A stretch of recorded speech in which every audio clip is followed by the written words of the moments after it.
Assalamualaikum warahmatullahi wabarakatuh. Tabe selamat linguna lantai. Salam sujud karendeng Malembang. Adil Katalino Bacuramin Kasaruga Basengat Kajubata. Arus, arus, arus. Perkenalkan, nama saya Suwandaru, ACE 117015, mahasiswa Pendidikan Teknik Mesin Universitas Palangkaraya. Dan sebelum saya memulai presentasi, saya mempunyai satu quotes. Lebih baik 1000 kali berhati-hati daripada 1 kali langsung mati. Maka dari itu, saya akan menjelaskan tentang pentingnya keselamatan dan kesehatan kerja pada proses pengelasan. Mari kita simak videonya baik-baik.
Baik, kita langsung saja menuju materi yang akan kita bahas bersama-sama tentang keselamatan dan kesehatan kerja pada proses pengelasan.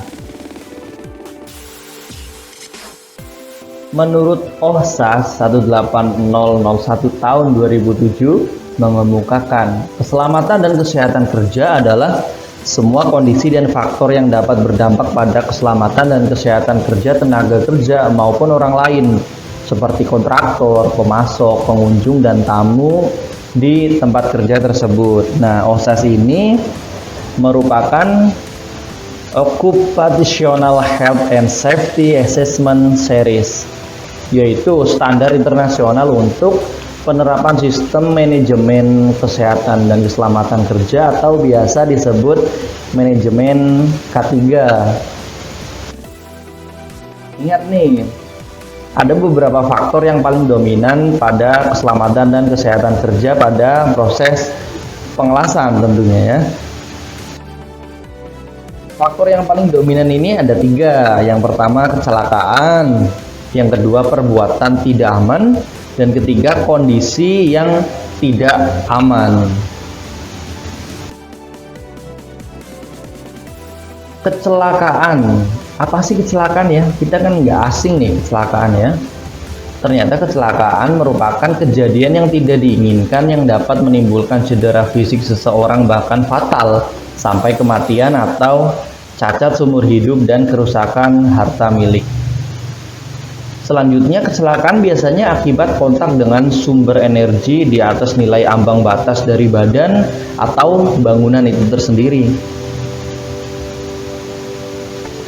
Dan selanjutnya, kejadian yang tidak diinginkan yang mungkin dapat menurunkan efisiensi operasional suatu usaha tertentu ya. Yang nomor 2, perbuatan tidak aman. Ada beberapa nih, perbuatan tidak aman merupakan tindakan yang melanggar standar kerja ya. Yang pertama, tidak memakai APD atau alat pelindung diri standar, yaitu helm dengan talinya, sabuk pengaman, steel, dan sepatu tahan pukul, pakaian kerja, sarung tangan kerja, dan APD sesuai kondisi bahaya kerja yang dihadapi saat bekerja pengelasan. Yang kedua, melakukan tindakan ceroboh atau tidak mengikuti prosedur kerja yang berlaku pada bidang pengelasan. Yang nomor 3, pengetahuan dan keterampilan pelaksana yang tidak sesuai dengan pekerjaan yang dibebankan kepadanya. Yang nomor terakhir, mental dan fisik yang belum siap untuk tugas-tugas yang diembannya ya. Poin berikutnya merupakan kondisi yang tidak aman atau lingkungan tempat kerja ya. Yang pertama, lokasi kerja yang kumuh dan kotor. Selanjutnya, alokasi personil atau pekerja yang tidak terencana dengan baik sehingga pada satu lokasi dipenuhi oleh beberapa pekerja, sangat berpotensi bahaya tentu saja. Poin berikutnya, fasilitas atau sarana kerja yang tidak memenuhi standar minimal seperti scaffolding atau perancah tidak aman. Pada proses pekerjaan dalam tangki tidak tersedia exhaust blower ya. Poin terakhir, terjadi pencemaran dan polusi pada lingkungan kerja, misalkan debu, tumpahan oli, minyak, dan B3. B3 merupakan bahan berbahaya dan beracun. Kemudian kita membahas tentang pengelasan dengan mesin las bujur listrik atau kita biasanya mengenal dengan las cucuk ya, karena ada cucuknya gitu ya. Oke, bahaya-bahaya dalam pengelasan busur listrik. Yang pertama, kejutan listrik selama pelaksanaan pengelasan dengan mesin las busur listrik ya. Hati-hati karena ini menggunakan tenaga listrik ya, mesin las listrik ini. Cedera karena asap dan gas yang dihasilkan selama proses pengelasan. Dalam proses pengelasan juga menimbulkan asap. Asapnya itu memang nggak baik buat kesehatan. Yang kemudian cedera pada mata akibat penyinaran nyala api gas kebakaran, ledakan dan luka bakar akibat percikan terkerak pengelasan. Jadi pengelasan ini mengeluarkan cahaya yang memang silau ya. Kalau sekiranya nggak ada pengaman buat matanya, mungkin mata kita bisa merah atau bengkak, bahkan bisa menimbulkan kebutaan.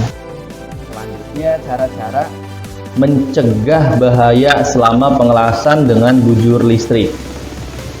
Yang pertama, pakaian kerja harus kering dan tidak boleh basah oleh keringat atau air.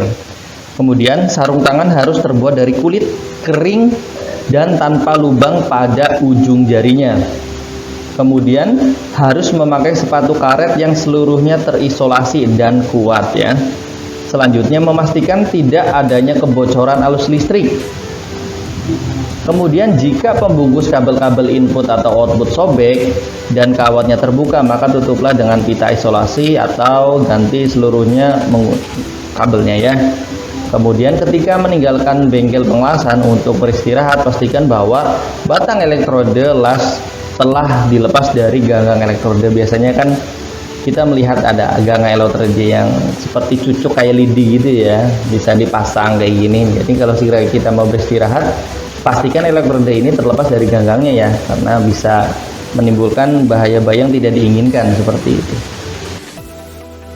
Kemudian alat pelindung diri K3 pengelasan, apa aja sih alat-alat pelindung diri supaya kita tercegah dari bahaya-bahaya akibat proses pengelasan itu tersendiri. Yang pertama, pelindung wajah. Nah, pelindung wajah ini ada dua ya, kacamata dan helm las. Kacamata ini fungsinya supaya kita terhindar dari sinar las yang memang silaunya luar biasa kali ya. Jadi untuk melindungi mata kacamata las ini. Kemudian helm las. Nah, helm las ini melindungi wajah kita dari percikan-percikan las. Biasanya kan menimbulkan kerak api seperti itu ya kalau dalam proses pengelasan, itu pun memang panas. Dan selanjutnya pelindung pernafasan. Pelindung pernafasan digunakan apabila pembersih udara dengan ventilasi tidak mencukupi, yaitu biasanya di ruang kedap udara seperti itu kita melakukan proses pengelasan, udara masuk keluarnya tidak stabil, jadi kita harus memakai masker tentunya. Kemudian pelindung kulit. Nah, pelindung kulit ini supaya mencegah tangan kita terluka atau kepanasan dari proses pengelasan. Kita kan ngelas besi ya, besi itu kalau sekiranya kena panas pasti nyalur. Jadi supaya kita sewaktu-waktu kita memegang besi pada proses pengelasan, kita tidak semata-mata terkena kulit. Jadi ada pelindungnya, yaitu sarung tangan ya.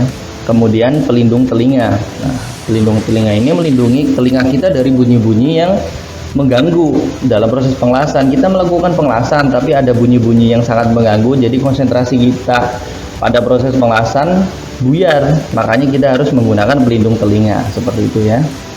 Kemudian pakaian las. Nah, pakaian las atau pakaian kerja ini yang dapat melindungi seluruh bagian tubuh dari panas dan percikan las-lasan tentunya ya. Selanjutnya sepatu safety. Nah, sepatu safety ini berguna melindungi kaki dari semburan bunga api. Itu sepatu safety ini harus tebal dan tidak mudah terbakar tentunya ya. Dan yang terakhir apron. Nah, apron itu kalau kita bisa lihat seksama itu seperti celemek ya, kayak ibu-ibu kita yang menggunakan di dapur. Cuma apron atau celemek yang digunakan pada proses pengelasan ini harus tebal supaya melindungi badan kita dari percikan api las-lasan, karena menggunakan pakaian las saja bisa bolong pakaiannya. Makanya menggunakan apron supaya tidak terjadi hal-hal yang tidak diinginkan seperti itu. Baik, terima kasih. Dalam melaksanakan suatu pekerjaan pengelasan, kita diwajibkan untuk melaksanakan K3. Ada pepatah mengatakan keselamatan takkan pernah libur, karena bahaya tak akan pernah mengenal cuti. Maka dari itu, dimanapun Anda melakukan suatu pekerjaan, maka ingat, safety first, keselamatan paling utama. Demikianlah pemaparan yang bisa saya sampaikan. Bila ada tutur kata yang menyinggung hati, saya pribadi meminta maaf sebesar-besarnya. Terima kasih. Wassalamualaikum warahmatullahi wabarakatuh.